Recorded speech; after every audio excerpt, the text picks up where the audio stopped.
I'm on my cruise now, but I'm like an anabolic steroid user. And so what I was like, yo, and I just got my cholesterol done. So I was on 600 tests, 600 trend, and I even brought the test up to a gram at one point. I couldn't control estrogen, so I had to lower it down. I think I had to trend up to like 700 a week one time. It was too much. I was like, but I maintained about 600 tests, 600 trend for 20 weeks. By the end of it, I was like, man, I was like, I just wanted to sleep all the time because the trend was messing with my sleep so much. But what I'm trying to get at is now, 2 weeks after I'm done, I'm still on 350 tests. I added 210 masteron, right? Get my blood work done. My LDL is 78. My HDL is 38. Okay, a 78 LDL is freaking phenomenal LDL, dude. It's great. The 38 LDL, that's 2 points under the freaking reference range. 2 points under the reference range. Okay, my triglycerides are 50. How in the fuck does that make any sense? Like, it makes no sense. It makes no freaking sense if that's even possible, right?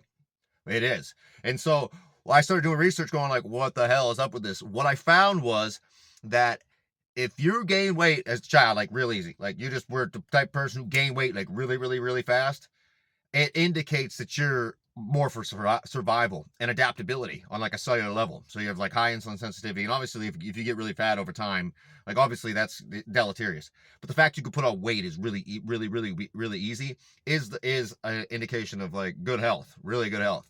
Your metabolic health is extremely high. Like you could gain weight faster than everybody, and this is an evolutionary strength. Now in this society, when you have food just right here readily available, that's terrible. Like obviously, and but what I'm trying to say is that, okay, how in the fuck can I come off all like that type of cycle, still be on 350 test and 210 master on prop, and fucking have almost impeccable, almost like perfect fucking lipid profile and triglycerides, great triglycerides, almost perfect lipid profile? How is that possible? It has to do with the fact that I gained weight really easy when I was a kid, and now it's like, well, obviously you control your diet and stuff. You go down, obviously you can control it, but you can harness this shit and use it for like systemic adaptability. And so that's the only explanation. Because even when I was fucking just blasting this shit, right, my LDL was the 128 and my HDL was 18. And I think I like was taking a little anabar during the time I got tested. So how in the fuck does that make any sense? There's some crazy cholesterol genetics going on here. And then I was like, lipid. You don't have to do with lipid. That's fatty acid metabolism and clearance and stuff. That's some wild genetic stuff. But if you're the type of person who gained weight really, really easy as a child, and you would now too, naturally, you just gain weight looking at food. Like, I swear to God, I would. If I wasn't dieting all the time, I'd be fucking fat as hell. Like, that's what happens. So, what the fuck? Like, I mean, so basically, it's just like every hero's journey. Like every freaking hero's journey, almost. It's like there's something fucked up about the main character, and he's just ain't got it, right? And then all of a sudden, he finds out that what was fucked up about him was exactly what created the strength and the final fucking form. And so, life is like that, man. My life is like, I'm finding out it's more and more of this hero's journey, dude. And I'm in it, man. I'm having a great time in my life. I'm no longer trying to escape life. Like, and I'm just like, this is what I'm meant to do, this shit. Like, I'm meant to hunt. I'm meant to lift. Like, I'm meant to do all the shit that I'm doing. And the more I fucking get into it, man, it's like the more I find out that this is like, holy shit, dude. Like, I'm designed for this shit. Like, I'm designed for it. In my hematocrit right now, okay, I haven't gave blood since like January. It's 50. It's like, what is the reference rate? 48 or some shit? It's like I'm like 2 points above the fucking reference range on hematocrit. Like, what are we talking about here? I'm like a super fucking elite genetics for that shit.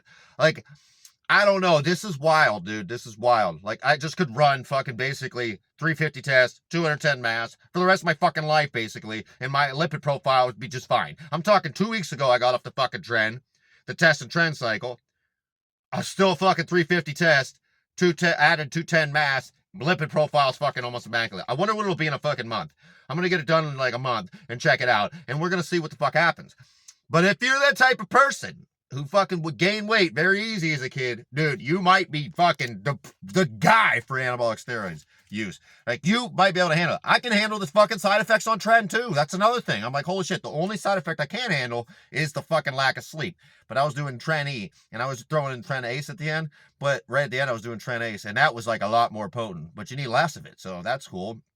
But what I came up to the conclusion was, if you did trend ace and you got it up in your system and then you started feeling that like fatigue because you need to sleep, you just come off it for a few days, get your sleep for like 1 or 2 days, and then jump right back on. And then you could keep your sleep up. Like, it's not optimal, but it's way better than the Tren E, and you need less in your system. I'm like, that's the way to do it. And that's what I'm going to do next time. And I'm telling you, dude, the more I find out, I'm like, this is the life. Like, I'm designed for this shit. Like, so like, if you're that type of person, this all indicates cellular adaptability, systemic adaptability, the fact you gain weight easy, hormonal adaptability, insulin sensitivity, all this shit, man.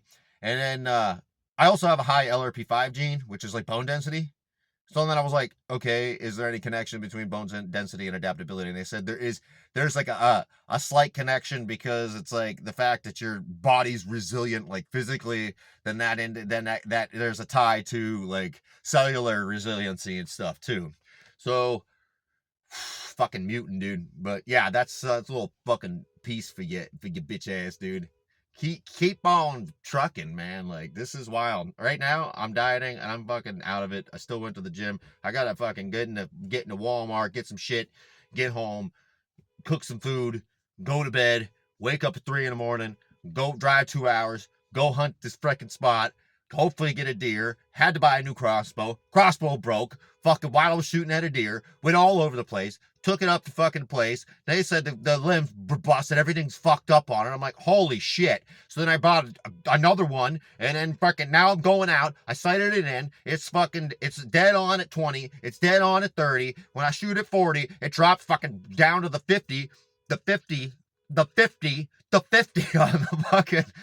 the goddamn little scope, the fucking lines. Yeah, it dropped to the goddamn 50 at 40. So I'm like, wow, that's weird. But now I know, motherfucker. And knowing is half the battle. G.I. Joe. That's what I'm gonna do. I'm gonna G.I. Joe these bitches. They gonna be running around. I'm gonna be like, oh, man.